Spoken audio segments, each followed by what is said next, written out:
చిన్న ప్రార్థన చేసుకుందాం. మా దేవ, ఈ సాయంత్రం మీ సన్నిధిలోకి వచ్చాం ప్రభా. యోబు నుంచి మేము పాఠాలు నేర్చుకుంటూ వచ్చాం. తాను దేని నుంచి దూరంగా ఉన్నాడో, దేన్ని తాను తన జీవితంలో అన్వయించుకుంటూ చేసుకుంటూ వచ్చాడో, తద్వారా ప్రభా ఎందుకు ఆశీర్వదించబడ్డాడో మా ముందు చక్కగా మీరు బోధించారు, వివరించారు. మీకు చాలా వందనాలు ప్రభా. ప్రభా, మేము పొద్దునుంచి యోహాను సువార్తలో ఉన్నటువంటి కొన్ని విషయాలు నేర్చుకుంటున్నాం.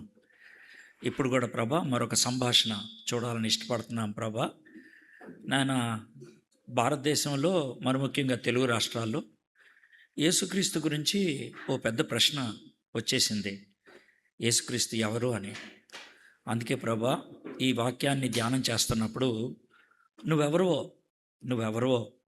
మేము తెలుసుకోవడానికి మీరు మాకు సహాయం చేయమని, ఈ వాక్యాన్ని మాకు దీవెనకరంగా చేయమని యేసయ్య నామములో అడుగుచున్నాం తండ్రి.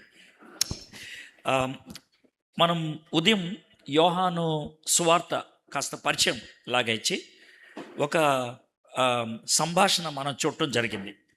చాలా క్విక్గా చెప్పాలి అని అంటే కనుక, యోహాను సువార్త 21 అధ్యాయాలు, 3 ఏళ్ళు, 3 విషయాలు, ఒక్కొక్క విషయానికి 7 ఉదాహరణలు. మొదటిది 7 సూచనలు, రెండోది 7 సంభాషణలు, మూడోది 7 సవాళ్ళు. పొద్దున్న ఒక సంభాషణ చూసాం, నికోదేముకిను యేసుక్రీస్తు ప్రభువారికి ఉన్నటువంటి సంభాషణ. అలాంటి సంభాషణలు 7 ఉన్నాయి. 7 సూచనలు ఉన్నాయి. 7 అద్భుత కార్యాలు యేసు ప్రభువారు చేశారు. అంటే చేసిన వాటిలో 7టిని మనకు చూపించారు. అవి చూపించడం ద్వారా యేసుక్రీస్తు ప్రభువారు దేవుడు అని ఆయన రుజువు చేయాలని ప్రయత్నం చేశాడు. ఎవరు? యోహాను గారు మిగిలిన 3 సువార్తికుల్లాగా రాయలేదు. ఈయన కోర్టులో ఒక లాయర్ గారు ఒక కేసుని వాదించినట్లు రాశారు. కోర్టులో ఒక లాయర్ గారు యేసు అనే ఆయన క్రీస్తు, యేసు అనే చరిత్రలో ఉన్నటువంటి ఒక మనిషి, ఆయన పరలోకం నుంచి ప్రత్యేకంగా పంపించబడ్డనటువంటి క్రీస్తు, ఆయన అభిషిక్తుడు, ఆయన మెస్సయ్య. ఎందుకు అని అంటే 21 కారణాలు. ఇది ఆయన వాదన అన్నమాట. ఇది ఆయన పుస్తకం. చాలా చేశాడు. అవన్నీ రాయటానికి ప్లేస్ సరిపోదు. కాబట్టి ఇవెందుకు రాస్తున్నానంటే, ఈ ఒకే ఒక ఉద్దేశం, యేసు క్రీస్తు అని మీరు గుర్తించాలి. ఆ విధంగా మీరు విశ్వసిస్తే మీకు నిత్య జీవం ఉంటుంది అనేది ఆయన యొక్క వాదన. ఈరోజు మనము యోహాను సువార్త 4వ అధ్యాయంలో చాలా ఫేమస్ సంభాషణ. బహుశా మీరు కొన్ని వందల వర్తమానాలు వినుండొచ్చు. సమరయ స్త్రీతో యేసు ప్రభువు మాట్లాడినటువంటి ఆ సన్నివేశం. కానీ నేను చూసేటువంటి విధానం కొంచెం వేరుగా ఉంటుంది. అంటే నేనేమి మర్మాలేమి చెప్పను, కాకపోతే నేను దాంట్లో సెలెక్టివ్గా కొన్ని తీసుకొని యేసుక్రీస్తుని మీకు పరిచయం చేయాలి అని అనుకుంటున్నాను. Who is Jesus Christ? Yesu ప్రభు ఎవరు? తెలుగు రాష్ట్రాల్లో యేసయ్య గురించి ఒక పెద్ద దుమారం రేగింది. యేసు ప్రభు యొక్క గుర్తింపు, యేసు ప్రభు యొక్క వ్యక్తిత్వం, యేసు ప్రభు ఎవరు అనే దగ్గర చాలా రకాలైనటువంటి భిన్న అభిప్రాయాలు వచ్చాయి. ఎవరికి ఇష్టం వచ్చినటువంటి చిత్రాన్ని యేసు ప్రభు గురించి గీసేయటం మొదలుపెట్టారు. కానీ మీకు ఒక విషయం చెప్తాను చూడండి. యేసు ప్రభు గురించి మనం తెలుసుకోవాలంటే చరిత్రలోకి వెళ్తే మనకి సరిగ్గా తెలియదు, లేకపోతే పండితుల దగ్గరికి వెళ్తే సరిగ్గా తెలియదు. యేసు ప్రభు గురించి దేవుడు మనకి 4 ముఖ చిత్రాలు ఇచ్చాడు. యేసు ప్రభు వారి గురించి దేవుడు పరిశుద్ధాత్ముడు ద్వారా 4 ముఖ చిత్రాలు ఇచ్చాడు, 4 కోణాలు ఇచ్చాడు, 4 దృక్పథాలు ఇచ్చాడు. 4 సైడ్స్ నుంచి ఈ నలుగురు చూసి మనకి రాసి ఇచ్చారు. ఆ నలుగురు రాసిన దాన్నే 4 సాక్ష్యాలు అని అంటాం, 4 సువార్తలు అని అంటాం. కాబట్టి ఇక ప్రపంచంలో ఎవరు ఏది చెప్పినా కూడా సువార్తల్లో చూపించినటువంటి క్రీస్తుకి అవి సరితూగుతుందా లేదా అనేది చూసుకోవాలి. మీ దగ్గరికి పెద్ద పండితుడు వచ్చి యేసు ప్రభు ఇది అని చెప్తే కనుక కంగారు పడిపోవాల్సిన అవసరం లేదు. ఆగండి, సువార్తల్లో అలాగే ఉందా? యేసు ప్రభు గురించి 4 రాశారు కదా, వాళ్ళు రాసింది అలాగే ఉందా? ఒకవేళ లేదు అని అంటే నేను తీసుకోను సార్, నేను తీసుకోను. ఎందుకనంటే మీరు బాగా చదువుకున్న వాళ్ళు అయి ఉండొచ్చు, బాగా పేరున్న వాళ్ళు అయి ఉండొచ్చు, మీ వెనకాల పెద్ద మంది ఉండొచ్చు. కానీ యేసు ప్రభు గురించి ఈ 4 తెలిసినంత మనకి ఇప్పుడున్నటువంటి వాళ్ళలో ఎవరికీ తెలియదు. వాళ్ళు మనకి ఆయన గురించి ఇవ్వటం అనేది జరిగింది. సరే, ఒక కోణంలో దాన్ని చూస్తే బాగుంటుంది. ఎందుకనంటే మనకి యేసు ప్రభు గురించి నేను చెప్తాను అని అంటే మీకు అంత ఇంట్రెస్ట్ ఉండకపోవచ్చు. అందుకనే నేను ఒక స్టోరీ లైన్లోంచి యేసు ప్రభుని మీకు పరిచయం చేయడానికి నేను ప్రయత్నం చేస్తాను. ఆర్థర్ క్యానన్ డాయిల్, ఆయన పేరు ఆర్థర్ క్యానన్ డాయిల్. ఇంగ్లాండ్ దేశానికి పైన స్కాట్లాండ్ ఉంటుంది. స్కాట్లాండ్ అనే దేశంలో ఆయన ఒక నావలిస్ట్ అంటారు. మనకి ఇదివరకు ఎద్దనపూడి సులోచన రాణి, మధుబాబు ఇలాంటి వాళ్ళు ఉండేవాళ్ళు. వాళ్ళు నవలా రచయితలు. ఈయన కూడా అలాంటి నవల రచయిత. ఓకే, ఇప్పుడు నవళ్ళు పెద్ద ఎక్కువ లేవు. ఇప్పుడు అన్ని సినిమాలు లేకపోతే సీరియల్స్ చేస్తూ ఉంటారు కదా. కాబట్టి సినిమాల వెనకాల, సీరియల్స్ వెనకాల ఉన్నటువంటి వ్యక్తుల్ని ఊహించుకోవచ్చు. ఆయన ఊహించి కథలు రాసేటువంటి వాడు. అయితే ఆయన బాగా పేరు ప్రఖ్యాతులు గడించిన వాడు కాబట్టి చాలామంది మిత్రులు ఉన్నారు. అంటే చాలామంది మిత్రులు ఉన్నారంటే డబ్బున్నవాడు. ఇంగ్లాండ్ దేశంలో స్టీల్ ఫ్యాక్టరీకి ఓనర్, లేకపోతే పేపర్ ఇండస్ట్రీకి ఓనర్, ఇలాగా దగ్గర దగ్గర 12 మంది బాగా డబ్బున్న వాళ్ళు, కోటీశ్వరులు తనకి మిత్రులు ఉన్నారు. అయితే ఒకరోజు ఏం చేశాడంటే ఈ 12 మందికి పొద్దున్న 6 గంటలకి ఒక టెలిగ్రామ్ ఇచ్చాడు. ఏమని టెలిగ్రామ్ ఇచ్చాడంటే అన్నీ బయటపడిపోయి పారిపోండి, అన్నీ బయటపడిపోయి పారిపోండి అని టెలిగ్రామ్ ఇచ్చాడు.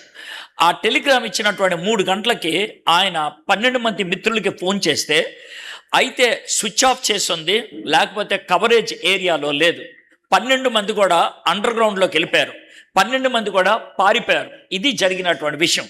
అయితే ఆర్థర్ క్యానన్ డాయల్ నవ్వుకోవటం మొదలుపెట్టాడు. మనిషి ఇలాంటి వాడనమాట అని. ఎందుకు అనంటే ఆ టెలిగ్రామ్ పంపించింది ఆయన ఏప్రిల్ ఫూల్స్ డే రోజు, ఏప్రిల్ 1వ తారీఖు. మీకు తెలుసు కదా, ఏప్రిల్ ఫూల్ సరదాగా చేసుకుంటాం. ఆ విధంగా ఏప్రిల్ ఫూల్ చేయడానికి ఆయన ఏప్రిల్ 1వ తారీఖు పంపించినటువంటి టెలిగ్రామ్. కానీ వాళ్ళకి భయం వేసి పారిపోయారు, అన్నీ బయటపడిపోయినాయి అని. ఇక్కడ కూర్చున్నటువంటి మనందరికీ, ఇంక్లూడింగ్ మీ, మనందరికీ ఎవరికీ తెలియనటువంటి విషయాలు మనలో కొన్ని ఉన్నాయి. ఎవరికీ తెలియని, ఎవరికి అని అన్నప్పుడు ఇంకెవరికి తెలియదు. అది నోబడి నోస్. ఈ ప్రపంచంలో ఎవరికీ తెలియదు. నీకొక్కదానికే తెలుసు నీకు జరిగిందేంటో, నీకొక్కదానికే తెలుసు, నీకొక్కడికే తెలుసు నువ్వేం చేశావు. అది నీకొక్కడికే తెలుసు. అది లోన ఉండిపోయినటువంటి ఒక అగ్నిపర్వతం లాంటిది, పడుకున్నటువంటి అగ్నిపర్వతం లాంటిది, నిద్రపోతున్నటువంటి అగ్నిపర్వతం లాంటిది. అది ఎప్పుడు పగులుతుందో తెలీదు, ఎలా పగులుతుందో తెలీదు. ఆ భయం మనకి ఎప్పుడు ఉంటుంది.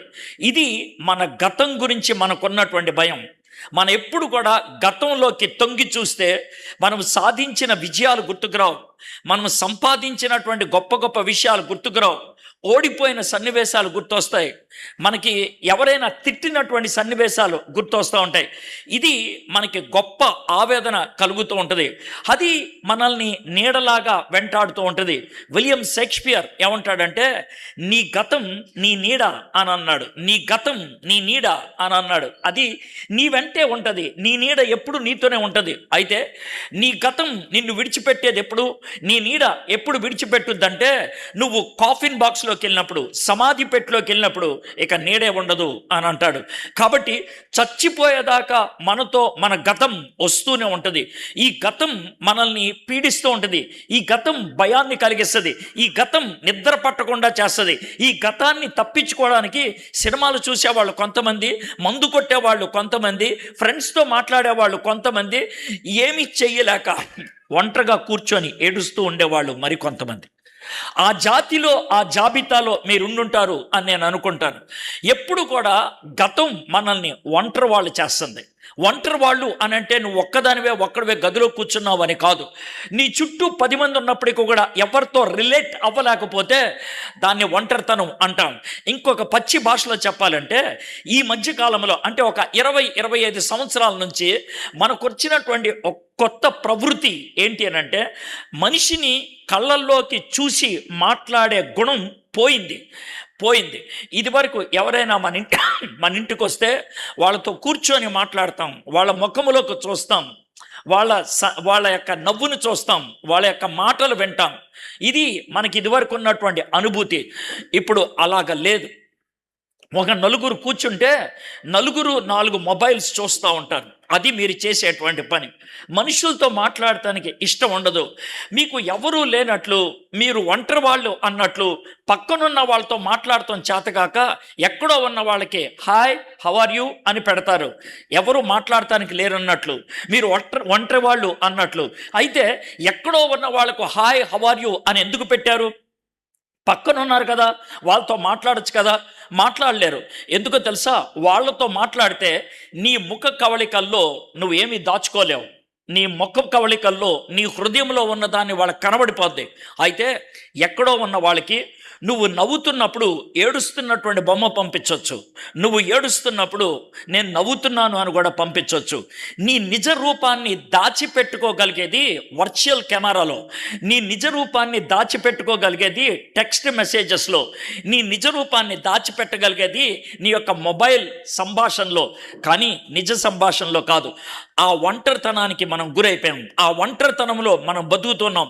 మనలో చాలామందికి స్నేహితురాలు మన మొబైలే. అదే కనుక లేకపోతే ప్రాణం పోయినట్లు ఉంటుంది. ఎందుకని ప్రాణం పోయినట్లు ఉంటుంది? మీరు మొబైల్కి ఏమి ఎడిక్ట్ అని నేను అంటలేదు. నేను మిమ్మల్ని విసిగించట్లేదు. వాస్తవానికి వస్తున్నాను, రూట్ కాజ్లోకి వస్తున్నాను. ఏంటో తెలుసా? ఒంటరితనం. ఈ ప్రపంచంలో అతిపెద్ద జబ్బు ఒంటరితనం. అతిపెద్ద జబ్బు ఒంటరితనం. ఒంటరితనం తీవ్ర స్థాయికి వెళ్తే మనకి నిరాశ ఉంటుంది. అంతకంటే తీవ్ర స్థాయికి వెళ్తే చచ్చిపోవాలనిపిస్తుంది. అంతకంటే పై స్థాయికి వెళ్తే సూసైడల్ థాట్స్ ఉంటాయి. ఇక్కడ కూర్చున్న చాలామంది నేను చచ్చిపోతే బాగుండు అన్న వాళ్ళు 90% మంది ఉంటారు. 90% మంది ఉంటారు. మీలో కొంతమంది చచ్చిపోవటానికి ప్రయత్నం కూడా చేస్తుండి ఉంటారు. మీలో కొంతమంది చచ్చిపోతే బాగుండు అని నోటితో కూడా అనుండి ఉంటారు. ఎందుకు వచ్చింది ఆ మాట? మీ గతం మిమ్మల్ని ఎంతగా ఒత్తిడిలోకి తీసుకెళ్ళిందంటే చచ్చిపోతే బాగుండు అని అనిపించింది. అది మనకున్నటువంటి పరిస్థితి. అలాంటి పరిస్థితుల్లో ఒక చిన్న సన్నివేశం 1998-99 ఆ ప్రాంతంలో ఒక ఇంగ్లీష్ సినిమా వచ్చింది, హాలీవుడ్. నేను సినిమా చూడలేదు. ఆ సినిమా కంటెంట్ ఏంటో కూడా నాకు తెలియదు.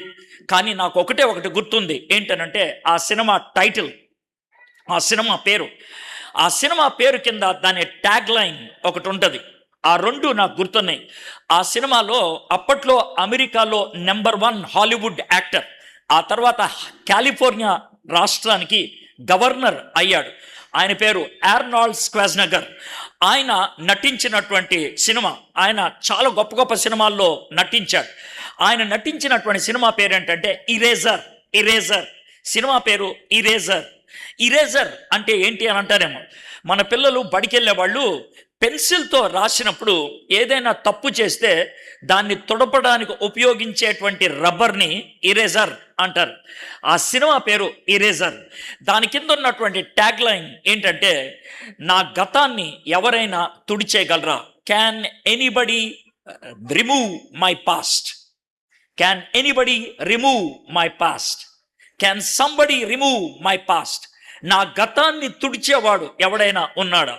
నా జీవితానికి ఒక కొత్త ఆరంభాన్ని ఇవ్వగలిగేవాడు ఎవరైనా ఉన్నాడా? Is there somebody who can give a new beginning?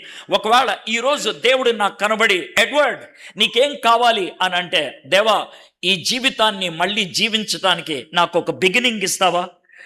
నేను చేసినటువంటి తప్పులు చెయ్యను, నేను వెళ్ళినటువంటి చోట్లకు వెళ్ళను, నేను ప్రయత్నం చేసినటువంటి ఆ దరిద్రమైనటువంటి ప్రయత్నాలు మళ్ళీ చేయను. నేను చాలా జాగ్రత్తగా ఉంటాను. నేను బయటికి చెప్పట్లేదు నా ప్రయత్నాలు విఫలమైనాయి అని. నేను బయటికి చెప్పట్లేదు నేను చేసినటువంటి అన్ని కూడా నాకు నష్టాన్ని కలిగించినాయి అని. నా మీద ఒక చెరగని ముద్ర గీసేసింది అది. దాన్ని ఎవరు తొడపలేరు. Nobody can clean my heart. నా హృదయాన్ని తుడిచేవాడు ఎవడో లేడు. నా గతాన్ని కడిగేవాడు ఎవడో లేడు.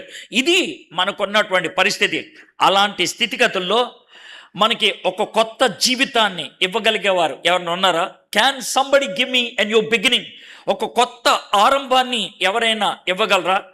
ఆ ఆరంభం ఎలా ఉండాలి అనంటే ఏమాత్రం బాధ లేకుండా ఉండాలి.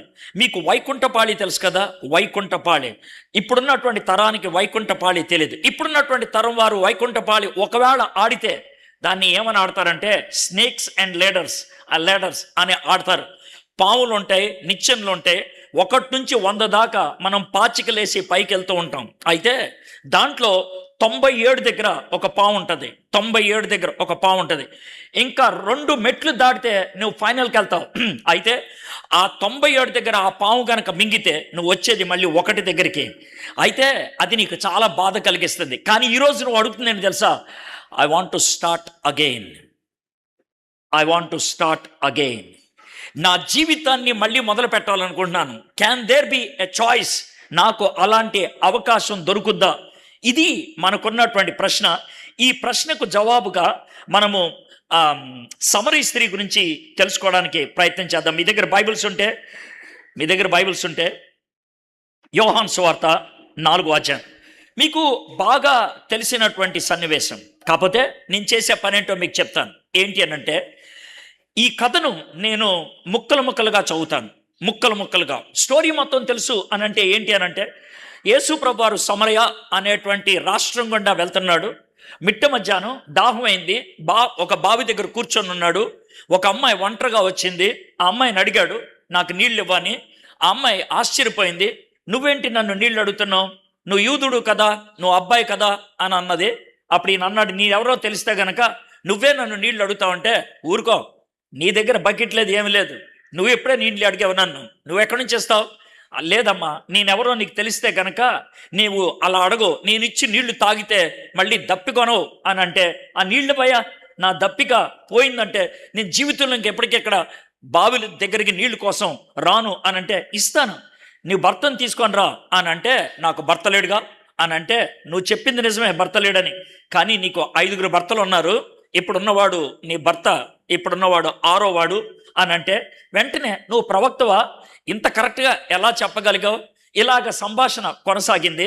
ఆమె థియాలజీలోకి వెళ్ళింది. అయ్యా, మా పూర్వీకులు చెప్పారు, మేము ఆ కొండ మీద ఆరాధించాలా, ఈ కొండ మీద ఆరాధించాలా? యేసు ప్రభు అన్నారు, ఒక దినం వస్తుందమ్మా, కొండల మీదకి వెళ్ళక్కర్లేదు, నీ గుండెల్లో ఆరాధించుకుంటే సరిపోద్ది, ఆత్మతోనూ సత్యంతోను.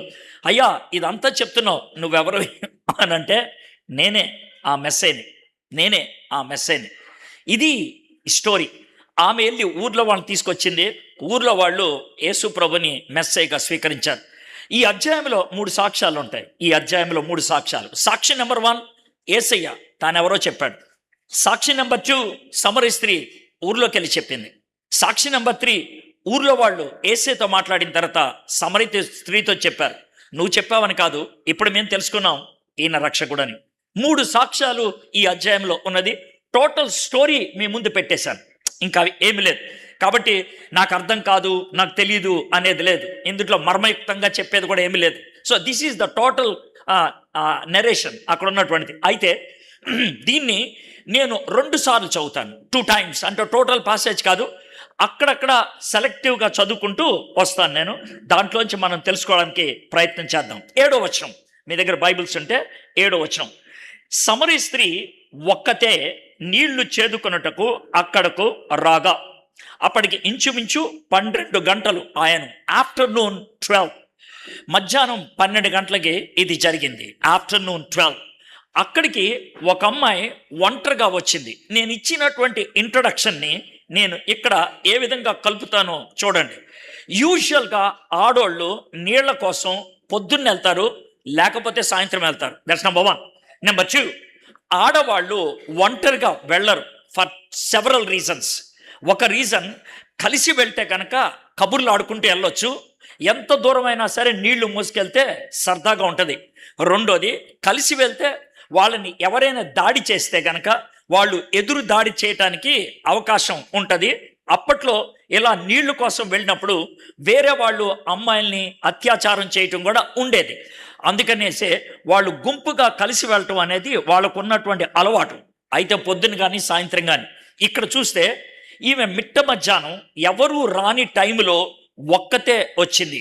ఇది ఒంటరితనానికి నిదర్శనం. Expressed loneliness. 2 రకాలైనటువంటి ఒంటరితనాలు ఉంటాయి.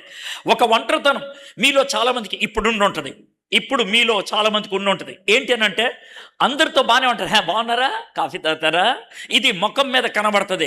కానీ లోన మాత్రం వేరే ఉంటుంది. అంటే నా మీద వ్యతిరేకత ఉంటుందని కాదు, మీలో తెలియని బాధ లోన ఉంటుంది. దాన్ని ఎవరికి చెప్పుకోరు.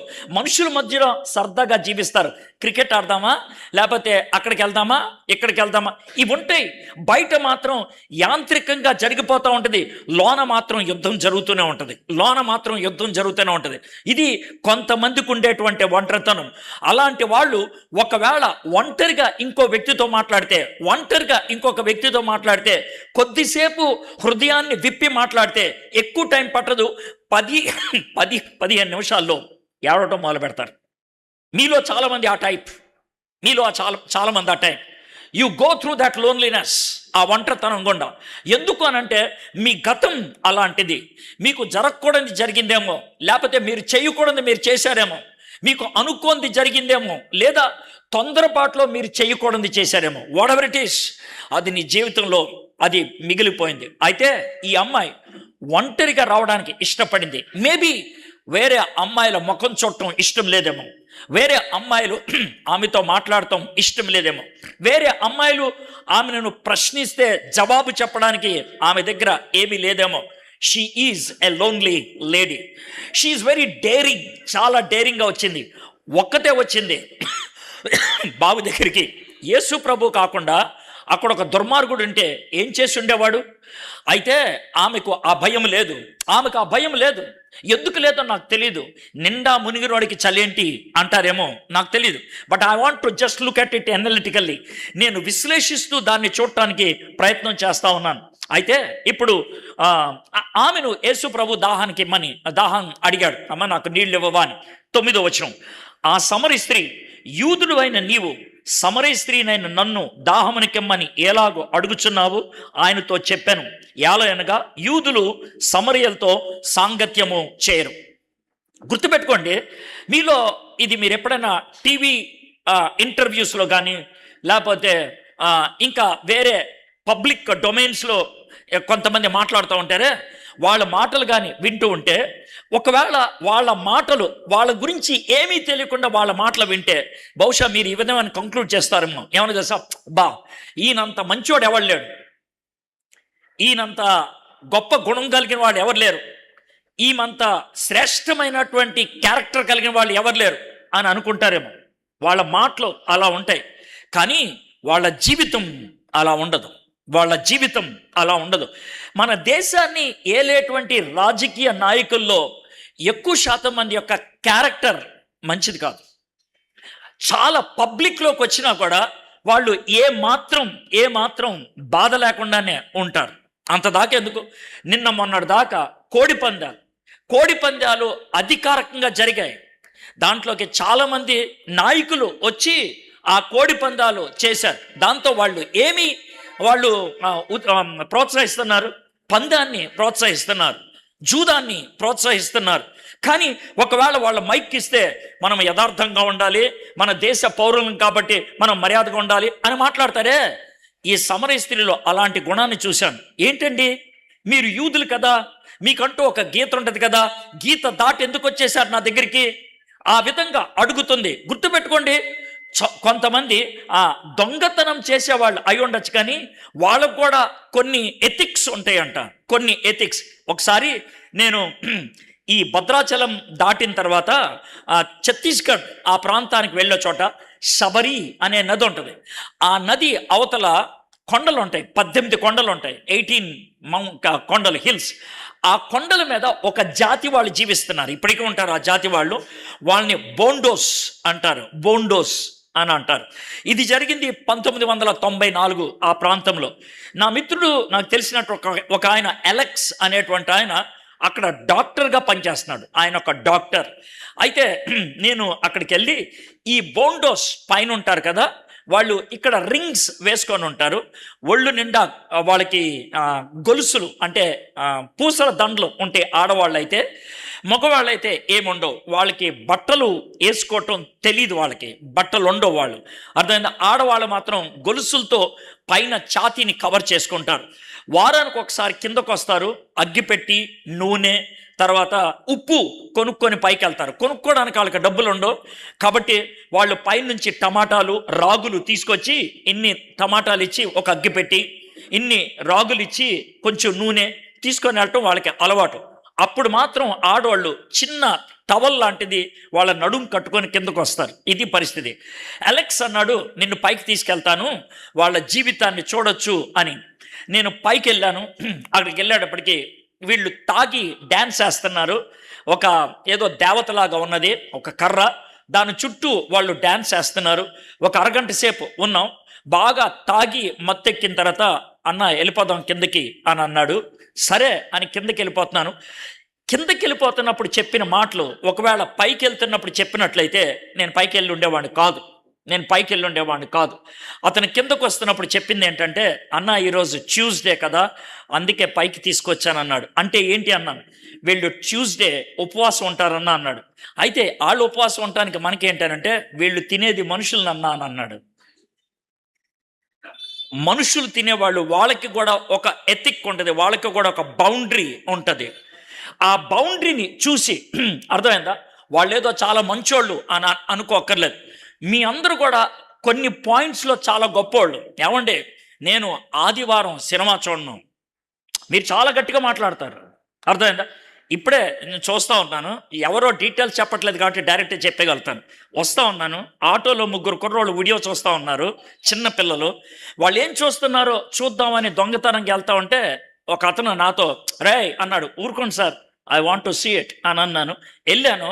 వాళ్ళు సినిమా చూస్తున్నారు. వాళ్ళు చిన్న పిల్లలు 3. వాళ్ళు ఏం సినిమా చూస్తున్నారు నాకు తెలియదు.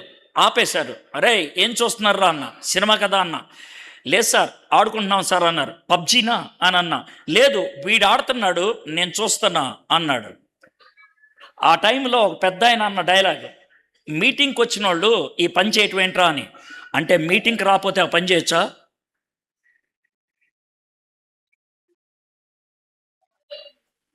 నేను ఎక్కడో కల్పించి చెప్పలా, ఇప్పుడే జరిగిన విషయం అదే.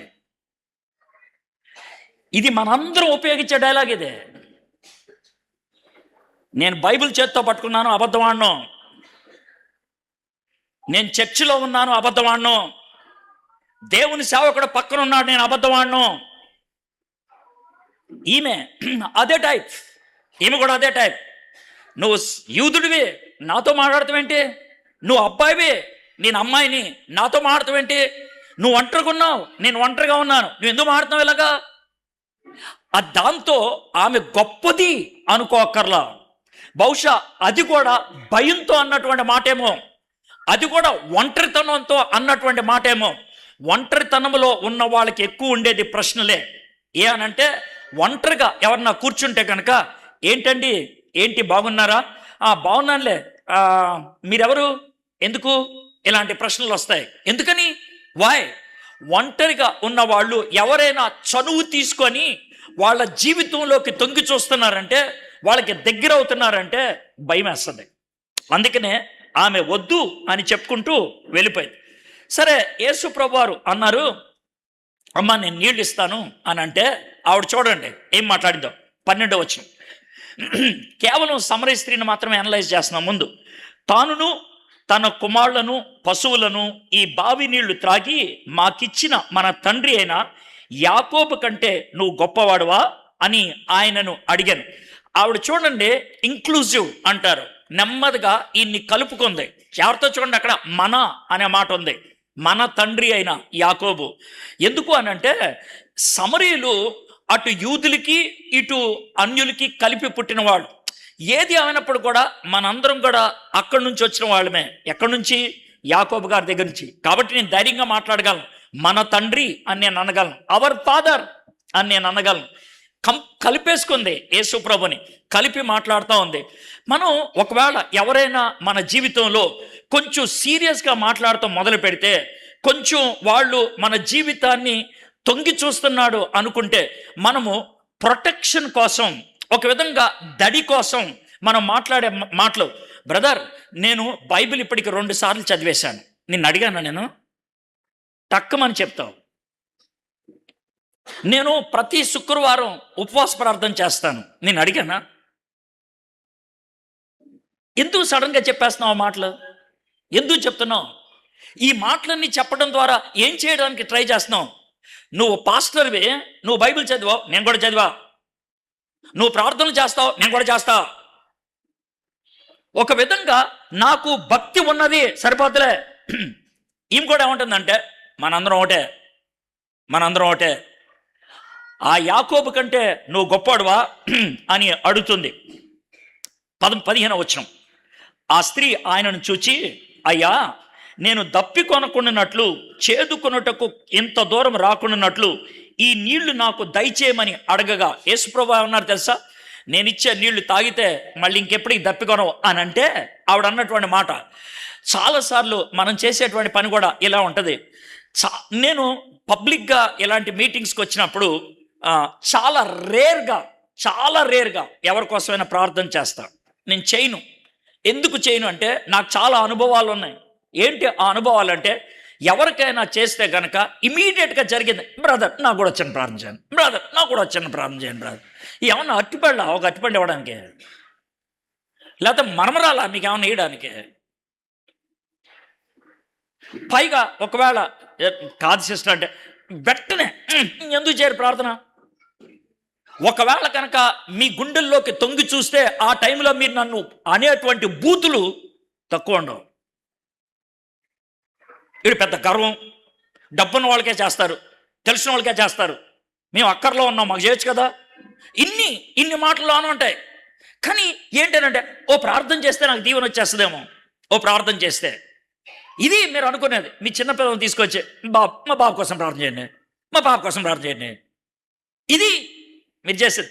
ఒక చిన్న ప్రార్థన చేస్తే పని అవుద్దేమో, లేకపోతే ఇదైతే అయిపోతుందేమో, ఇంతే మనకుండేది. నువ్వు ప్రార్థన చేసి వెళ్ళిపో బాస్, తర్వాత సంగతి తర్వాత జరుగుద్ది. ఈమె కూడా నాకు ఆ నీళ్ళు ఇచ్చేసి వెళ్ళిపో, అది ఆవిడ అన్నటువంటి మాట.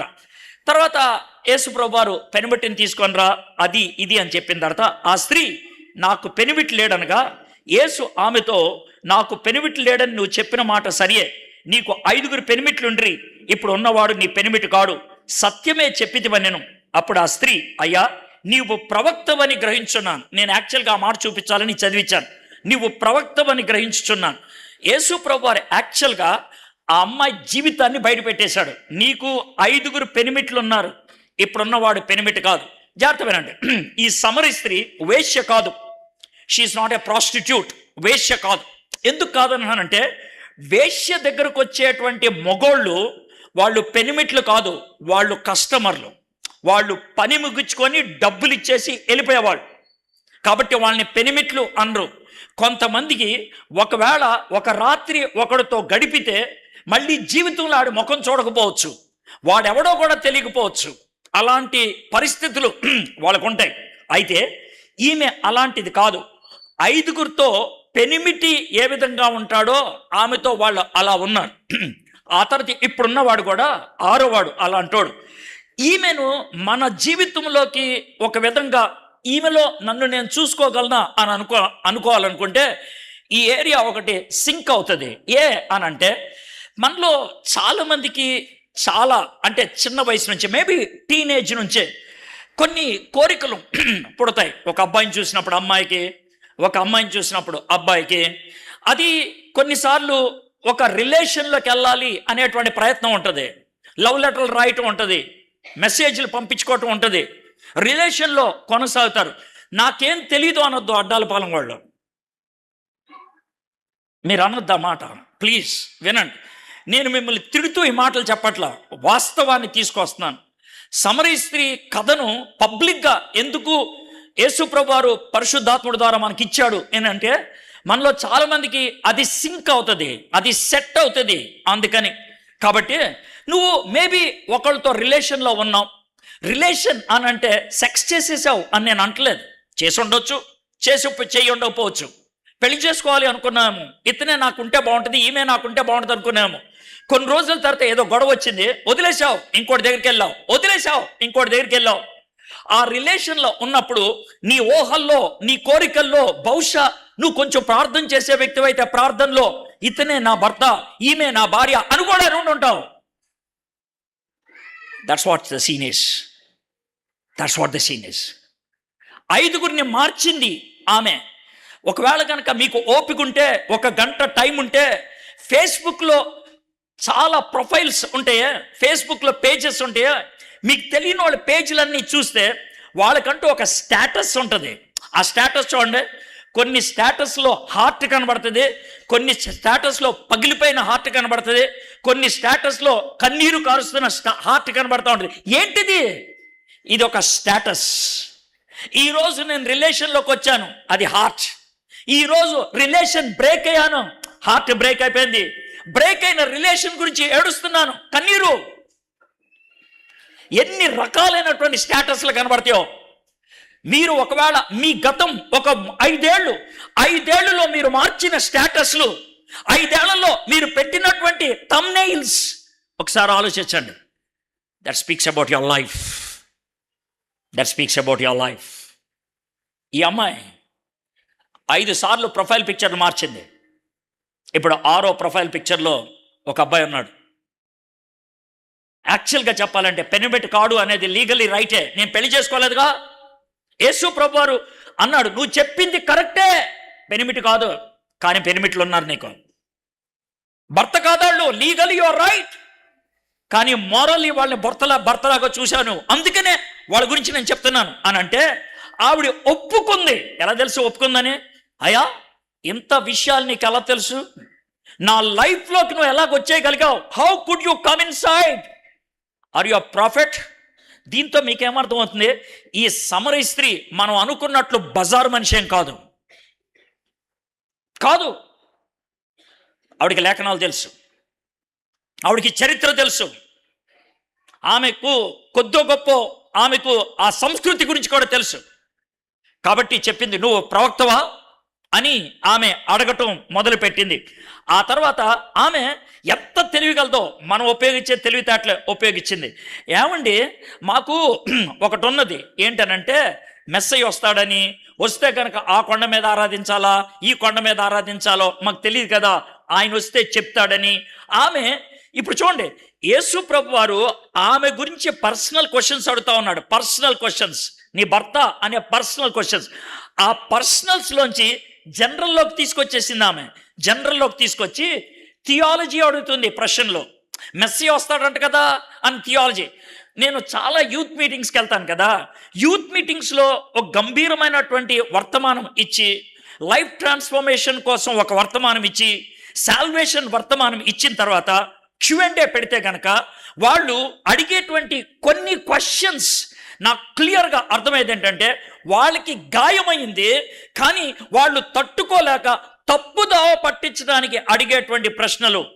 అయ్యా, కయ్యూను గారి భార్య ఎవరు? ఎందుకు అడిగారు? నేను దాన్ని హాస్యాస్పదంగా తీసుకోవట్లా. ఎందుకు అడిగారు ఆ ప్రశ్న? ఆ ప్రశ్నలో మనము డిస్కస్ చేస్తూ ఉన్నాం అనుకో, నాకేం ప్రాబ్లం లేదు. ఎందుకో తెలుసా? అది ఒక సబ్జెక్ట్, నాకు అతీతమైనటువంటి సబ్జెక్ట్, నా మీద ఎలాంటి ప్రభావం చూపించినటువంటి సబ్జెక్ట్. ఇక్కడ ఈమె అదే చేసింది, థియాలజీలోకి వెళ్ళిపోయింది. అయ్యా, ఒక కాలం వస్తుందంట కదా, అది ఇదనంటే యేసు ప్రభు వారు ఆమెను ఇరకాటంలో పెట్టి, అది నేనే అని అన్నాడు. హాఫ్ ద టైం అయిపోయింది. సమరయ స్త్రీ గురించి చూశాను మొదటి నుంచి చివరి దాకా. ఇప్పుడు మళ్ళీ వెనక్కి వెళ్దాం. యేసు ప్రభు గురించి చూడాలి అనుకుంటున్నాను. సమరయ స్త్రీలో బహుశా మిమ్మల్ని మీరు చూసుకొని ఉండొచ్చు, ఒక చోట కాకపోతే ఒక చోట. ఒంటరితనం దగ్గర చూసుకున్నారా? రిలేషన్షిప్స్ మార్చుకోవటం దగ్గర చూసుకున్నారా? ఎవరితో మాట్లాడలేనటువంటి గుణాల దగ్గర చూసుకున్నారా? లేకపోతే కొన్ని పవిత్రమైనటువంటి పనులు చేస్తూ నేను పవిత్రమైన వ్యక్తిని అనుకునే దానిలో చూసుకున్నారా? లేకపోతే పర్సనల్ ఇష్యూస్కి వస్తున్నప్పుడు దాన్ని పక్కదో పెట్టేటువంటి విషయాల్లో చూస్తున్నారా? I don't know where you have identified your self with this Samaritan women. ఈ సమరయ స్త్రీలో మిమ్మల్ని మీరు ఎక్కడ చూసుకున్నారో నాకు తెలియదు. అయితే అలాంటి వ్యక్తి దగ్గరికి యేసు ప్రభు ఎలా వచ్చాడు, యేసు ప్రభు ఎందుకు వచ్చాడు, ఈ రాత్రి దాని నుంచి మనం తెలుసుకోవడానికి ప్రయత్నం చేద్దాం. 4వ వచనం, ఆయన సమరయ మార్గమున వెళ్ళవలసి వచ్చెను గనుక. ఈ మాట ఎందుకు రాశాడు? సమరయ మార్గమున వెళ్ళవలసి వచ్చెను గనుక అనేటువంటి మాట ఎందుకు ఉపయోగించాడు? ఇది ప్రశ్న. ఇప్పుడు మనము ఈస్ట్ గోదావరిలో ఉన్నాం. జనరల్గా దీని తర్వాత వెస్ట్ గోదావరి వస్తుంది, దాని తర్వాత కృష్ణా జిల్లా వస్తుంది. ఇది మనకున్నటువంటి moment. East Godavari, west Godavari, Krishna. ఎవరైనా ఈస్ట్ గోదావరి నుంచి కృష్ణాకి వెళ్ళాలంటే స్ట్రైట్ అవే వెస్ట్ గోదావరిలోంచి వెళ్ళిపోతారు. ఇది వాళ్ళు చేసేటువంటి పని, ఎటువంటి సమస్య లేదు. అయితే ఎవడైనా ఇక్కడ నుంచి రంపచోడవరం వెళ్ళి, భద్రాచలం వెళ్ళి, పాలవంచ వెళ్ళి, అక్కడి నుంచి సత్తుపల్లి వెళ్ళి, అక్కడి నుంచి ఇబ్రహీంపట్నం వచ్చి, అక్కడి నుంచి విజయవాడ వచ్చాడు అనుకోండి, ఎందుకురా అలా వచ్చావనంటే నాకు వెస్ట్ గోదావరి ఇష్టం లేదు సార్, అందుకే దాన్ని అవాయిడ్ చేశానంటారు. మీకు అర్థం కూడా చెప్తాను, ఇది క్లారిటీ వచ్చిందా మీకు? యూదులు చేసేటువంటి పని ఏంటంటే, ఇక్కడ ఈస్ట్ గోదావరి దగ్గర యోదయ అనేది పెట్టుకోండి, వెస్ట్ గోదావరి దగ్గర సమరయ అనేది పెట్టుకోండి, కృష్ణా జిల్లా దగ్గర గలలియా అనేది పెట్టుకోండి. ఎవడైనా ప్రయాణం చేస్తే యోధియా నుంచి గలియాలకి వెళ్ళాలంటే స్ట్రైట్ సమరయ దాటి వెళ్ళిపోవాలి. కానీ వెళ్ళరో వాళ్ళు ఏం చేస్తారంటే చుట్టూ తిరిగి వెళ్తారు, డిస్టెన్స్ పెరుగుద్ది. స్ట్రైట్గా వెళ్తే 3 రోజులు అయ్యే ప్రయాణం చుట్టూ తిరిగి వెళ్తే 4 రోజులు అవుద్ది. 4 రోజులు అంటే 1 రోజు ప్రయాణం ఎక్కువ అవుతుంది. 1 రోజు ప్రయాణం ఎక్కువ అవుతుంది. ఎందుకు అలా చేస్తారు? సమరయులు అంటరాని వాళ్ళు, వాళ్ళ దృష్టిలో సమరయులు ఊరు వెలుపల ఉండేటువంటి వాళ్ళు, సమరయులు చెప్పులు వేసుకోకుండా ఉండేవాళ్ళు, సమరయులు వాళ్ళకి తాటాకులు కట్టుకునేవాళ్ళు, సమరయులు ఆడవాళ్ళు జాకెట్లు లేకుండా ఉండేవాళ్ళు. ఎందుకు చెప్తున్నారు సార్? ఇది మన దేశ పరిస్థితి. ఒకప్పుడు మన దేశ పరిస్థితి అది, వాళ్ళకున్నటువంటి పద్ధతి. ఆ సమరయ గుండా వాళ్ళు వెళ్ళేవాళ్ళు కాదు. కానీ యేసు ప్రభు వారు వెళ్ళాలని నిశ్చయించుకొని వెళ్తున్నాడు ఆయన. బహుశా శిష్యులు అడుగుండుంటారు, ఏమయ్యా ఎందుకనంటే, వెళ్ళాలి మనం, పదండి వెళ్ళాలి మనం. ఎందుకని ఈరోజు ఈ వాక్యాన్ని తీసుకున్నాను నేను? ఎందుకని నువ్వు వచ్చి ఇక్కడ కూర్చున్నావు? ఎందుకని ఈ మాటలు వింటున్నావు? దేవుడు నీతో మాట్లాడాలని ఈరోజు అపాయింట్మెంట్ తీసుకుంటున్నాడు నీ దగ్గర. గుర్తుపెట్టుకోండి, దేవుడి అపాయింట్మెంట్ కోసం మనం వెయిట్ చేయం, మన అపాయింట్మెంట్ కోసం దేవుడు ఎదురు చూస్తూ ఉన్నాడు. God is waiting for your response. God is waiting for your time. నీ టైం కోసం ఆయన ఎదురు చూస్తున్నాడు. I'm always ready. నేను ఎప్పుడైనా రెడీయే. నేను ఎప్పుడు కూడా నీ మాటలు వినడానికి ఇష్టపడుతున్నాను. Are you willing to talk to me? నువ్వు నాతో మాట్లాడటానికి ఇష్టపడతావా? ఈ రాత్రి ఆయన ఈ మీటింగ్లోకి ఆయన వచ్చాడు. ఆయన ఎందుకో తెలుసా? నిన్ను కలవటానికి. నిన్ను మిమ్మల్ని కాదు నిన్ను. You alone. నీ ఒక్కడనే ఆయన కలవటానికి ఇష్టపడుతున్నాడు. ఆ తర్వాత ఏమైంది? అక్కడ యాకోబు బావి ఉండెను కనుక యేసు ప్రయాణము వలన అలసి ఉన్న రీతినే ఆ బావి యొద్ద కూర్చుండెను. అప్పటికి ఇంచుమించు 12 గంటలాయను. యేసయ్య మనిషి. యేసయ్య నీకు నాకు ఉండేటువంటివి అన్ని ఉన్నాయి ఆయనకే. మనిషి. నీకు దాహం వేస్తుంది, ఆయన కూడా దాహం వేస్తుంది. నీవు అలసిపోతావు, ఆయన కూడా అలసిపోతాడు. నీకు నిద్ర వస్తుంది, ఆయన కూడా నిద్ర వస్తుంది. నీకు ఆకలేస్తుంది, ఆయన కూడా ఆకలేస్తుంది. అయితే ఆయన మనిషిగా ఎందుకు వచ్చాడు? మనిషిగా వచ్చాడు కాబట్టి మనుషులు తనతో మాట్లాడటానికి అవకాశం దొరికింది. మనిషి కాబట్టి మనుషులు మాట్లాడటానికి అవకాశం దొరికింది. ఆయన మనిషి కాకపోతే, దేవుడైతే పూర్తిగా మనం ఎవరో ఆయన కలిసి ఉండేవాళ్ళం కాదు. నిజం చెప్తున్నా, కలిసి ఉండేవాళ్ళం కాదు. సీనాయి పర్వతం మీదకి దేవుడు దిగొస్తే, దేవుడు నేను ఇశ్రాయేలుతో మాట్లాడతానంటే ఇశ్రాయేలు అన్న మాట్లాడి తెలుసా? వద్దు, నువ్వు మాట్లాడు, మేము మాట్లాడం. If God comes to you, you don't want to talk to him. మీకు భయం వస్తుంది, మీకు బాధ కలుగుద్ది, మీకు తలకాయ నొప్పి వస్తుంది. ఎందుకనంటే ఈయన దేవుడు, నాకున్న బాధ ఆయనకి చెప్పొచ్చో లేదో, నాకున్న కష్టం ఆయనకి చెప్పొచ్చో లేదో, అది ఆయనకి అర్థం అవుతో లేదో. ఇది మీకు ఉండేటువంటి ప్రశ్న. యేసయ్య మనిషి కాబట్టి, నువ్వు పడిన ప్రతి బాధ ఆయన పడ్డాడు కాబట్టి ఆయనతో వెళ్ళి చెప్పుకుంటే, ఆయన ఫస్ట్ ఆఫ్ ఆల్ చెప్పే మాట ఏంటి తెలుసా? అవునా, అదే బాధ నాకు కూడా ఉంది అంటాడు. పిప్పి పన్నుతో బాధపడేవాడు ఇంకో పిప్పి పన్నుతో బాధపడేవాడు కనబడితే ఎంత బాగుంటుందో. ఫెయిల్ అయినోడికి ఇంకో ఫెయిల్ అయినోడు కనబడితే ఎంత ఆదరణ ఉంటుందో. ఎంత ఆదరణ ఉంటుందో. ఇద్దరు గర్భిణీ స్త్రీలు కలుసుకున్నప్పుడు ముఖాలు చూడండి ఎంత బాగుంటాయో. వాళ్ళ లాంగ్వేజ్ వేరుంటుంది, వాళ్ళ సిచ్యువేషన్స్ వేరుంటాయి, వాళ్ళు ఒక్కళ్ళే మాట్లాడుకోగలరు. అలాగా యేసు ప్రభుతో మాట్లాడితే ప్రతి విషయాన్ని ఆయన ఏమంటాడు తెలుసా? అది నా అనుభవం. నిన్ను ఇంట్లో వాళ్ళు మోసం చేశారా? యేసేని తన మిత్రుడే మోసం చేశాడు. నీకు ఇష్టమైన వాళ్ళు నువ్వు దూరంగా ఉన్నప్పుడు చచ్చిపోయారా? లాజరు ఆ పరిస్థితుల్లో చచ్చిపోయారు. అతి కష్టమైన పరిస్థితిలో అందరూ నిన్ను వదిలేసి వెళ్ళిపోయారా? గెత్సెమనే తోటలో అదే. రేపు నీకు పెద్ద పరీక్ష ఉన్నది, ఈ రాత్రి నీకు నిద్ర పట్టట్లేదా? గెత్సెమనే తోటలో యేసు ప్రభు పరిస్థితి అదే. నీకు దాహం వేసిందా? పరిస్థితి అదే. నువ్వు ఏ తప్పు చేపైనా ఏలెత్తు చూపించారా? పిలాతు పక్కన ఉన్నప్పుడు ఆయన పరిస్థితి అదే. ఏ దోషం చేయకపోయినా నిన్ను బూతులు తిట్టారా? వేసే పరిస్థితి అదే. He goes through all these things. He is human. ఆయన మనిషి, ఆయన 100% మనిషి. ఆయన మనిషిగా నటించలా, మనిషి. ఆయన మనిషిగా అవతారం ఎత్తలా, ఆయన అవతారం కాదు. అవతారం అంటే కనుక స్టేజ్ మీద డ్రామా వేయడానికని ఒక అవతారం ధరించుకొని వెళ్ళిపోవటం కాదు. ఆయన మనిషి, మనిషి 100% హ్యూమన్. నీవు ఏ విధంగా మీ అమ్మ కడుపులో 9 నెలల పైన ఉన్నావో యేసు ప్రభువారు మరి అమ్మ కడుపులో 9 నెలల పైన అలాగే ఉన్నాడు ఆయన. ఒకటే ఒక డిఫరెన్స్, నీకు ఒక అమ్మ నాన్న ఉన్నారు, ఆయనకి నాన్న లేడంతే ఈ లోకరీత్యా. That's all. ఆయన కన్యక ద్వారా ఈ లోకములోకి వచ్చిన 100% మనిషి. ఆ తర్వాత 6వ వచనం, అక్కడ యాకోబు బావి ఉండెను కనుక యేసు అయిపోయింది. 10వ వచనం, అందుకు యేసు, నువ్వు దేవుని వరమును నాకు దాహమునకిమ్మని నన్ను అడుగుచున్నవాడు ఎవడో అదియు ఎరిగి ఉంటే నీవు ఆయనను అడుగుదువు, ఆయన నీకు జీవజలము ఇచ్చునని ఆమెతో చెప్పాను. యేసయ్య నాకు దాహం వేస్తుంది అన్నవాడు ఆయన అన్ని రకాలైనటువంటి పరుదులు ఛేదించుకొని వచ్చాడు. సమరయ అనే పరిధి దాటి వచ్చాడు, స్త్రీ అనే పరిధి దాటాడు, ఒంటరి ఆమె అని పరిధి దాటాడు.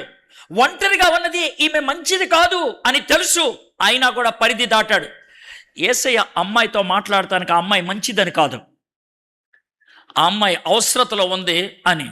ఈ రాత్రి దేవుడు నీ మంచితనాన్ని బట్టి నీతో మాట్లాడ్డా. ఆయన మళ్ళీ చెప్తున్నాను, నీ మంచితనాన్ని బట్టి ఆయన నీతో మాట్లాడు.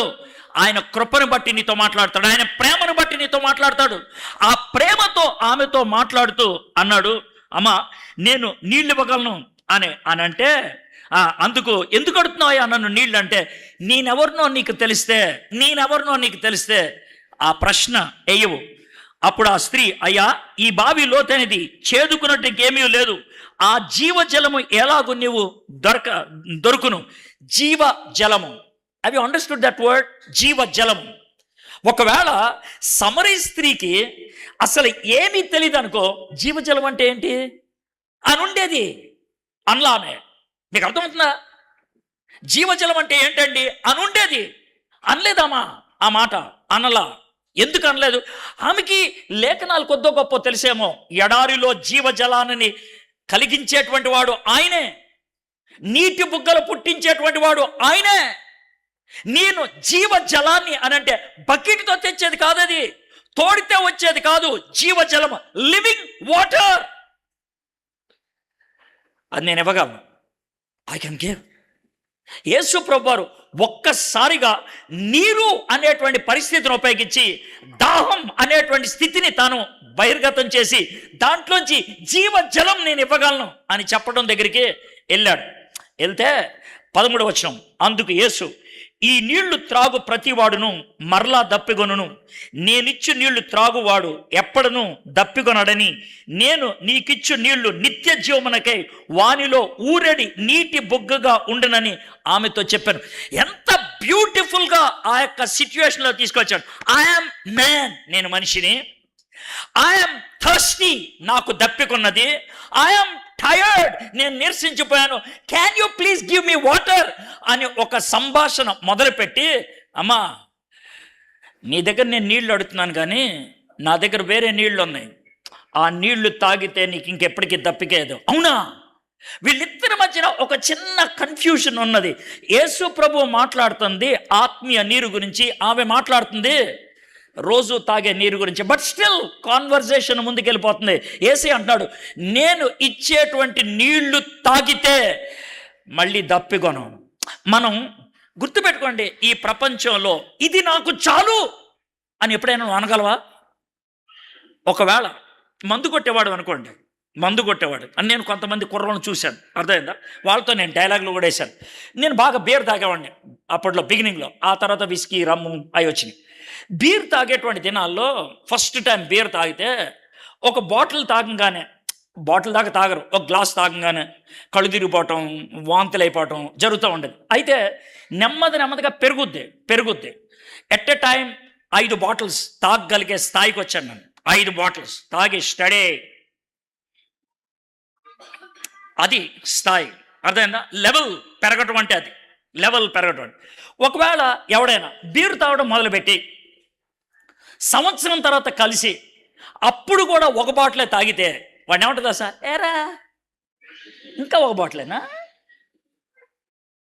ఇంకా ఒక బాటిలేనా, బచ్చగాడు రేడే. ఎందుకో తెలుసా? ఎందుకు ఈ మాట చెప్పాను తెలుసా? ఇది నాకు తృప్తినిస్తుంది అని బీర్ మొదలు పెడితే ఒక బీర్ సరిపోదు, ఇంకా కావాలి, ఇంకా కావాలి, ఇంకా కావాలి, ఇంకా కావాలి. ఎక్కడ దాకా తెలుసా? కక్కి కూర్చోవాలి. కానీ మళ్ళీ కడుక్కున్నాక మళ్ళీ బీర్ కావాలనిపిస్తుంది. అలాగేదన్నా చూడు, సిగరెట్లు పెట్టి తాగుతాను సార్ నేను. పెట్టితో మొదలు పెట్టడాడు, ఒక సిగరెట్తో మొదలు పెడతాడు. సినిమాలు మహా అయితే వారం కూడా మొదలు పెడతాడు, ఒక స్థాయికి వచ్చేప్పటికి సినిమా తర్వాత సినిమా, సినిమా తర్వాత సినిమా చూస్తూనే ఉంటాడు. ఈ ప్రపంచంలో ఏది నీకు తృప్తినివ్వగలదా? అందుకే బ్యూటిఫుల్ స్టేట్మెంట్ ఉంది, ఏ దిల్ మాంగే మోర్. ఈ హృదయం ఎప్పుడు కోరుకుంటూనే ఉంటుంది. కానీ యేసే ఏమంటాడు తెలుసా? ఈ ప్రపంచంలో ఏదైనా ఇంకా కావాలంటే, డబ్బు ఇంకా కావాలి, ఏదైనా సరే, జూదం ఇంకా కావాలి, ఐ వాంట్ మోర్. కానీ యేసే ఏమంటాడు తెలుసా? నేను ఇచ్చేటువంటి ఈ నీళ్లు తాగితే ఏమంటాడు తెలుసా? ఏ దిల్ నా మాంగే మోర్. ఇంకా నాకేం అవసరం లేదు, ఇది ఒక్కటి చాలు, ఇది నాకుంటే ఇది ఒక్కటి చాలు, నాకు ఇంకా ఇంకేమొద్దు.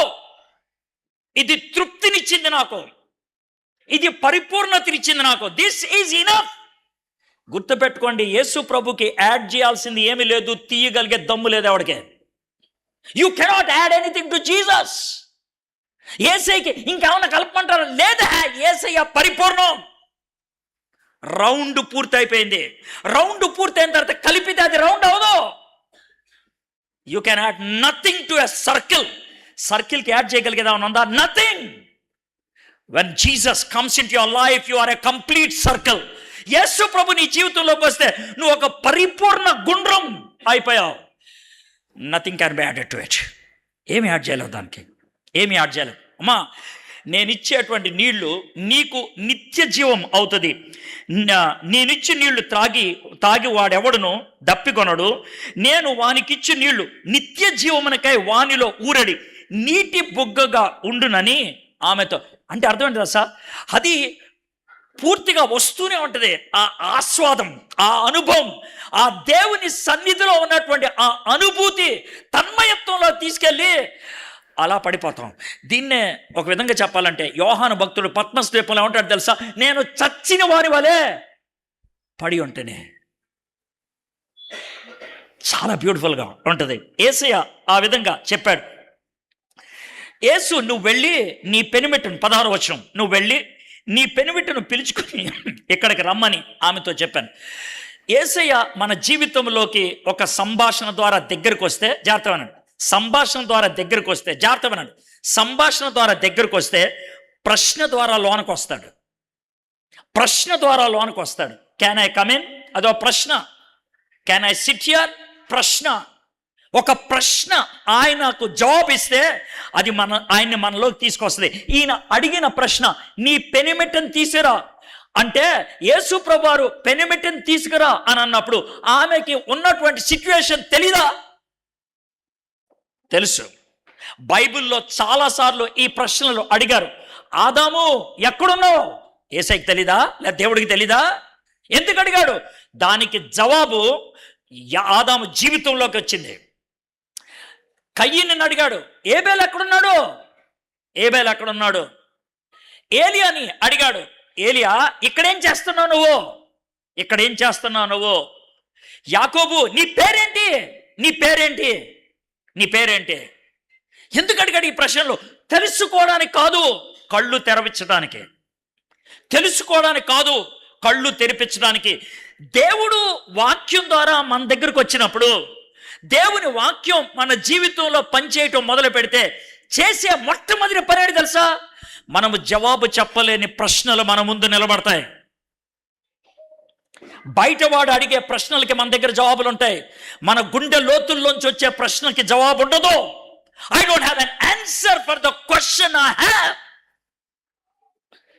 కానీ బయట ఎవడని అడిగితే నేను చెప్పగలుగుతాను జవాబులు. యేసయ్య ఆమె తనని అడుక్కోవాల్సిన ప్రశ్న అడిగాడు, నీ పెనిమిట్టను తీసుకొని రా అని అంటే, ఆవిడ నాకు పెనిమిట్ లేదు, అది ఇది అని చెప్పినప్పుడు, నీకు 5 పెనిమిట్లుండ్రి, అప్పుడు ఇప్పుడు ఉన్నవాడు నీ పెనిమిటి కాడు, సత్యమే చెప్పిదివి. అప్పుడు స్త్రీ, అయ్యా నీవు ప్రవక్తవని గ్రహించున్నాను. జీసస్ మొదట మనిషి. జీసస్ నిత్య జీవం ఇస్తానంటున్నాడు. జీసస్ జీవజలం ఇస్తానంటున్నాడు. జీసస్ ఆ అమ్మాయి జీవితం అంతా బయట పెట్టాడు. ఏం అర్థం చేసుకోవాలి? ఏం అర్థం చేసుకోవాలి? నాకు నెమ్మదిగా అర్థమవుతుంది ఏంటంటే, యేసయ్యకి 2వ కోణం ఉందని. ఒకటి జీసస్ హ్యూమన్ బీయింగ్, మనిషి. రెండోది యేసయ్య దేవుడు. ఆయన మనిషి కాబట్టి నాతో రిలేట్ అవ్వగలుగుతున్నాడు. ఆయన మనిషి కాబట్టి నేను ఆయనతో మాట్లాడగలుగుతున్నాను. ఆయన మనిషి కాబట్టి నా మనోభావాలు ఆయన అర్థం చేసుకుంటాడు. ఆయన మనిషి కాబట్టి నా శోధనలు ఎలా ఉంటాయో ఆయనకి తెలుసు. అన్ని విషయాల్లో మన వలె శోధింపబడ్డాడు కాబట్టి, మనతో సహానుభావం కలిగిన వాడు కాబట్టి, మనలాగా ఆయన పాపం చేయలేదు కాబట్టి, చివరి దాకా పోరాడాడు కాబట్టి, పోరాటం యొక్క అంతిమ స్థాయి తెలుసు కాబట్టి ఆయనతో మాట్లాడితే ధైర్యంగా మాట్లాడచ్చు. అందుకే కృపా సింహాసనం వద్దకు చేరుదాం అంటాడు హెబ్రీయులకు రాసిన పత్రిక 4వ అధ్యాయం 15-16 వచనాలు. We can confidently speak to him. ఎందుకో తెలుసా? He can understand. He can understand. నువ్వు పరీక్షలు రాసావు 5, అందుట్లో ఒక ఎగ్జామ్ చాలా టఫ్గా వచ్చింది, మ్యాథమెటిక్స్ ఫెయిల్ అయ్యావు. ఇంకో మ్యాథమెటిక్స్ ఫెయిల్ అయినోడు కనబడితే మాట్లాడే తీరు వేరుగా ఉంటుంది. ఏడుస్తూ మాట్లాడు. అరే నీకు ఎక్కడ పోయింది? అరే 8th క్వశ్చన్ 9th క్వశ్చన్ అర్థం కదా, సేమ్ రా నా పొజిషన్. అంటే వాళ్ళిద్దరు కాన్వర్సేషన్ చూస్తే ఎంత ఆత్మీయంగా మాట్లాడుకుంటారో తెలుసా? ఎందుకో తెలుసా? They went through the same problem. Yesayya దగ్గరికి వెళ్ళినప్పుడు నువ్వు అలాగే మాట్లాడచ్చు. ఎందుకు తెలుసా? He went through same kind of problem. అలాంటి ప్రాబ్లమ్స్ కూడా ఆయన వెళ్ళాడు కాబట్టి హీ కెన్ అండర్స్టాండ్ యూ. ఆయన నిన్ను అర్థం చేసుకోగలడు. He can understand you. And the same time ఆయన గాడ్, దేవుడు కాబట్టి ఆయన సమస్యను పరిష్కరించగలడు. నీతో పరిచయం ఏర్పరచుకొని నీకు మాట్లాడటానికి ఒక అవకాశం కల్పించాడు. అది మానవుడు. అందుబాటులోకి వచ్చాడు మానవుడు. రెండోది ఆయన దేవుడు పరిష్కరించగలడు. యేసు ప్రభు వారు పరిష్కరించడానికి నువ్వు అనుమతిస్తే పరీక్షిస్తావు. అందుకే ప్రశ్నలు వేశాడు. ఆ అమ్మాయి అనుమతి ఇచ్చింది. ఇక చివరికి వచ్చేటప్పటికి 25వ వచనం, ఆ స్త్రీ ఆయనతో, క్రీస్తు అనబడిన మెస్సియా వచ్చునని నేను. మీకు అర్థమవుతుందా? ఈమెకి థియాలజీ బాగా తెలుసు, హిస్టరీ బాగా తెలుసు, ప్రాఫెసీ బాగా తెలుసు. యెషయా గ్రంథం తెలుసు ఆవిడికి, మీకా గ్రంథం తెలుసు ఆవిడికి, జకరియా గ్రంథం తెలుసు ఆవిడికి. అందుకే మాట ఉపయోగించేసింది. మెస్సయ్య వస్తాడని మాకు తెలుసు, ఆయన వచ్చినప్పుడు మాకు సమస్తము తెలియజేయనని చెప్పగా, అంటే ఆమెకు నీడ్ ఫర్ గాడ్ ముందు క్రియేట్ చేశాడు. నీడ్ ఫర్ గాడ్, దేవుని యొక్క అవసరత నాకుంది. నా జీవితాన్ని మార్చగలిగేది దేవుడు ఒక్కడే. నాకున్నటువంటి ఈ గతాన్ని తుడిచివేయగలిగేది దేవుడు ఒక్కడే. నా ఒంటరితనానికి జవాబు దేవుడు ఒక్కడే. అది రియలైజ్ అయ్యేటట్లు చేశాడు. ఆమె రియలైజ్ అయిపోయింది. అయ్యా దీని అంతటికి జవాబు ఇవ్వగలిగాడు మెస్సయ్య ఒక్కడే. అవునా? అర్థమైపోయింది నీకు? హలో మేడం, ఏంటి ఆ మెస్సయ్య నేనే, ఆ మెస్సయ్య నేనే. యేసయ్య చక్కగా ఆమెతో కాన్వర్సేషన్ చేసి, యేసు నీతో మాట్లాడుచున్న నేనే, ఐ యామ్, నేనే, ఐ యామ్, నేనే ఆయనను అని ఆమెతో చెప్పాను. ఆమె ఏం చేసిన ఉంటుంది? ఖచ్చితంగా యేసు ప్రభుని అంగీకరించిన ఉంటుంది. ఎలా తెలుసు అని అంటే 28వ వచనం, ఆ స్త్రీ తన కుండ విడిచిపెట్టి ఊరిలోనికి వెళ్ళి, జాగ్రత్తగానండి, ఆమె కుండ విడిచిపెట్టి ఊరిలోనికి వెళ్ళి మీరు వచ్చి, ఇప్పుడు చూడండి, ఆ అమ్మాయి మిట్ట మధ్యాహ్నం ఒంటరిగా ఎందుకు వచ్చేది? మనుషులు చూడటం ఇష్టం లేదు కాబట్టి, మనుషులతో మాట్లాడటం ఇష్టం లేదు కాబట్టి, మనుషులు ప్రశ్నిస్తే గతంలోకి వెళ్ళటానికి ఆవిడికి ఇష్టం లేదు కాబట్టి అవాయిడ్ చేసింది. కానీ ఇప్పుడు ఆమె మనుషుల దగ్గరికి వెళ్ళింది. ఆవిడికి ఏమంటే చిరాకు? గతం అంటే చిరాకు. ఆమెకి ఏమంటే చిరాకు? తన జీవితం అంటే చిరాకు. తన జీవితం గురించి ఎవరైనా మాడితే ఆవిడకి ఇష్టం లేదు. కానీ ఇప్పుడు ఏం చేసిందో చూడండి, మీరు వచ్చి నేను చేసినవన్నీ, అయ్యా నా గలీజ్ పనులన్నీ వీడిని బయట పెట్టాడినా, నాకు అసఖ్యమైనటువంటి నా జీవితం అంతా బయటపెట్టాడినా అని కోపంతో చెప్పట్లా, అని బాధతో చెప్పట్లా, జాగ్రత్తగా బాధతో చెప్పట్లా, కోపంతో చెప్పట్లా. ఆమె చెప్పే విధానం, అసలు గతాన్ని చూసే విధానం మారిపోయింది ఒక్క క్షణంలో. మీకు ఈ ముఖ చిత్రాన్ని మేము ముందు పెడతాను. గతాన్ని చూడటం అంటే ఏంటో మీకు తెలియడానికి. మనకి పూర్వకాలంలో రాజులు ఉండేవాళ్ళు. రాజులు తమ గొప్పతనాన్ని చాటి చెప్పుకోవడానికి అప్పుడప్పుడు వేటకెళ్ళేవాళ్ళు. ఎందుకు వేటకెళ్ళేవాళ్ళు? అడవి మృగాల్ని చంపేవాళ్ళు, సింహాల్ని చంపేవాళ్ళు, పులుల్ని చంపేవాళ్ళు. నేను పులిని చంపాను అంటానికి రుజువు ఏంటంటే, ఎక్కడైతే రాజుగారు కూర్చొని అందరితో మాట్లాడతారో ఆ గోడ మీద పులి చర్మం ఉంటుంది. అది రాజుగారు చంపింది. అయితే ఒకవేళ ఒక 70-80 ఏళ్ల క్రితం ఉన్నటువంటి రాజులైతే వాళ్ళు ఏం చేసేవాళ్ళు అంటే, పులిని చంపి ఆ పులి మీద కాలేసి గన్ను చేతిలో పట్టుకొని ఫోటో దిగి ఆ ఫోటో పెట్టుకునే వాళ్ళు అక్కడ. ఇప్పుడు జాగ్రత్త చూద్దాం, ఈ పిక్చర్ మీకు ఎందుకు ఇచ్చానని. పులి బతిగా ఉంది, అక్కడ నుంచి ఉంది. రాజుగారు ఇక్కడ ఉన్నారు. రాజుగారికి ఏమేస్తుంది? భయం. ఎందుకని? ఆ పులి తినేస్తుంది, ఆ పులిని చంపేస్తుంది. ఆ పులి ఈయన్ని చంపుద్ది, ఆ పులి ఈయన్ని తినుద్ది, ఆ పులి ఈయనకి భయాన్ని కలిగించింది. That is the situation number 1. అయితే ఆ పులిని చంపాడు. ఇప్పుడు ఆ పులి ఎక్కడుంది? కాలు కిందకు వచ్చింది. ఏదైతే నిన్ను భయపెట్టిందో దాన్ని చంపితే అది నీ కాలు కింద ఉంటుంది. ప్రపంచానికి చెప్తావు, ఇదిగో పులి, ఇది నన్ను ఒకప్పుడు భయపెట్టింది, ఇప్పుడు నేను చంపేసా దాన్ని. ఆ పులి ప్లేస్లో నీ గతాన్ని పెట్టు, పులి ప్లేస్లో నీ అపరాధ భావాన్ని పెట్టు, పులి ప్లేస్లో నువ్వు చేసిన తప్పుడు పనులు చెప్పు. అది నీకు భయాన్ని కలిగించింది, అది నిన్ను తినేస్తుంది, అది నిన్ను మింగేస్తుంది. యేసయ్య దగ్గరకు వస్తే దాన్ని కాల్చి నీకు ఇస్తాడు, చంపేసిస్తాడు. దాన్ని ఇప్పుడు మర్చిపో, చెప్పే విధానం మారిపోతుంది.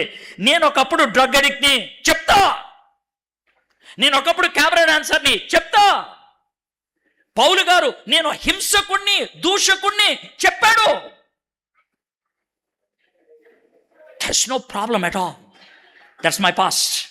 నీకు మాట చెప్తున్నా, can you speak about your past like that? నీ గతం గురించి చచ్చిన సింహంలాగా చూసి చెప్పగలవా? నీ గతాన్ని చచ్చిన పులిలాగా చూసి మాట్లాడగలవా? కాలు కింద పెట్టి గన్ను చేతిలో పెట్టుకొని మాట్లాడగలవా? Can you speak? ఈ అమ్మాయి ఆ విధంగా మాట్లాడటానికి ఒక ట్రైనింగ్ క్యాంప్కి ఏమి వెళ్ళలేదామె. ఆమె ఎవరో పాస్టర్ గారు బోధిస్తే ఆమె ఎలా చెప్పాలో ఆమె ఏం చెప్పాలా, వెళ్ళి చెప్పేస్తుంది. మీరు వచ్చి నేను చేసినవన్నీ నాతో చెప్పిన ఈ మనిషిని చూడుడి, ఈయన క్రీస్తు కాడా అని వారితో చెప్పగా, సార్ మొత్తం చెప్పేశాడు సార్. నేను మీకు చెప్పడానికి నాకు ఇప్పుడేం సిగ్గులేదు సార్, ఇప్పుడు మీకు చెప్పడానికి నాకేం భయం లేదు సార్. నా గతం మీద నాకు భయం పోయింది ఒక్కసారిగా.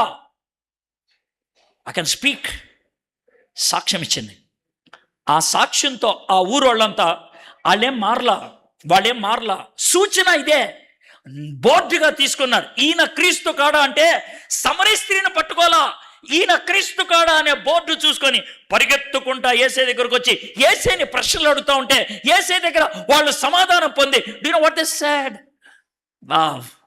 అమ్మా, నువ్వు చెప్పావని కాదు, నువ్వు చెప్పావు కానీ ఈయన చెప్పిన మాటలు మేము విన్నాం కదా, ఇప్పుడు మేము నమ్ముతున్నాం. We believe.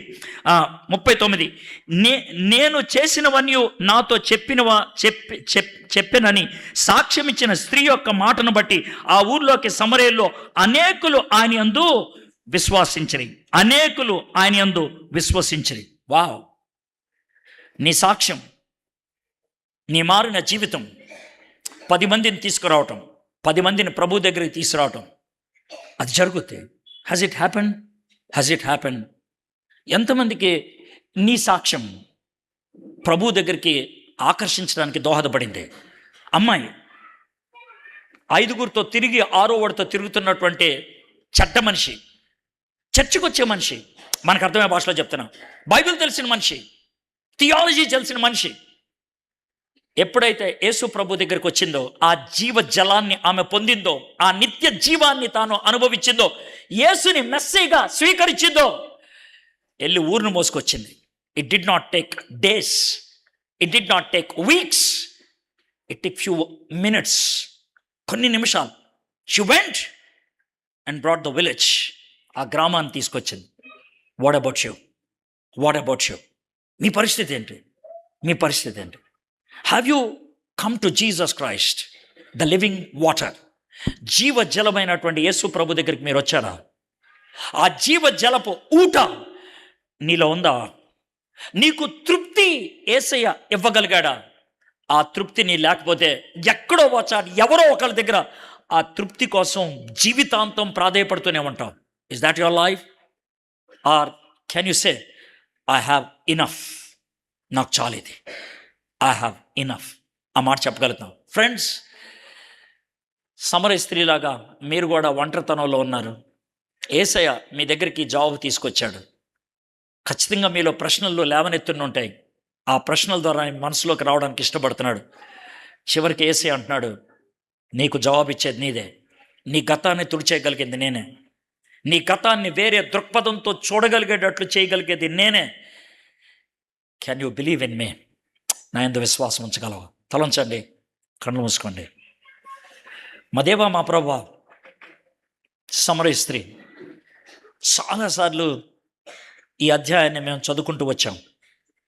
చాలాసార్లు ఈ అధ్యాయం మీద ప్రసంగాలు విన్నాం.